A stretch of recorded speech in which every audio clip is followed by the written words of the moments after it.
नमस्ते and welcome to Round Chilli. आज चाहिँ मैले मिठो खिरको रेसिपी लिएर आएको छु र हजुरहरूलाई मेरो भिडियो कस्तो लाग्छ, मनपर्छ भने सब्स्क्राइब र लाइक पनि गरिदिनु होला। सबैभन्दा पहिला अलुवा चामललाई केही समयसम्म भिजाउने। यसलाई हामी जति मजाले भिजाउँछौँ त्यति नै सजिलो र छिटो पाक्छ यो। र त्यसपछि मैले चाहिँ एउटा ठुलो भाँडामा 2 चम्चा घिउ राखेँ र त्यसमा मैले केही नट्सहरू राखेर फ्राई गर्दैछु।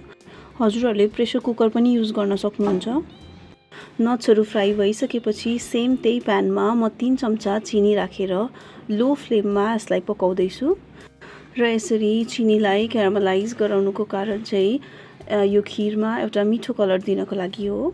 चिनी यसरी मेल्ट भइसकेपछि अघि भिजाएर राखेको चामल यसमाथि राखेर हामी 2 मिनटसम्म यसलाई भुट्छौँ। र त्यसपछि यसमा हामी 2 कप पानी र 2 कप दुध राखेर बोइल गर्छौँ।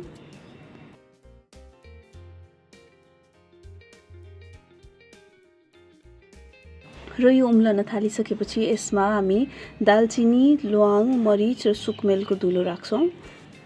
मैले चाहिँ यसमा 2 चम्चा जस्तो खिर मिक्स पनि राखेको छु। यो चाहिँ अप्सनल हो, हजुरहरूकोमा छैन भने नराख्दा पनि हुन्छ।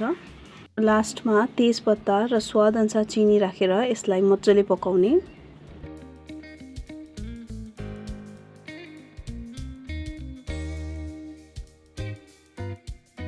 मैले चाहिँ यही भाँडामा यसलाई छोपेर मिडियम फ्लेममा पकाउँदैछु।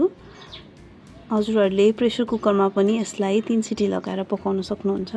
यसरी बिचमा दुध सुक्यो भने थप्दै पकाउनु होला र बिचमा चलाउँदै यो खिर पकाउनु होला।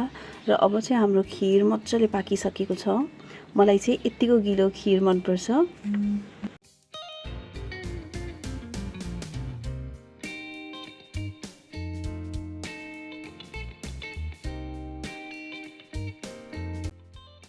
र यो खिर मजाले पाकिसकेपछि अघि हामीले घिउमा फ्राई गरेर राखेको नट्स यसमाथि राखेर मिक्स गरिदिने।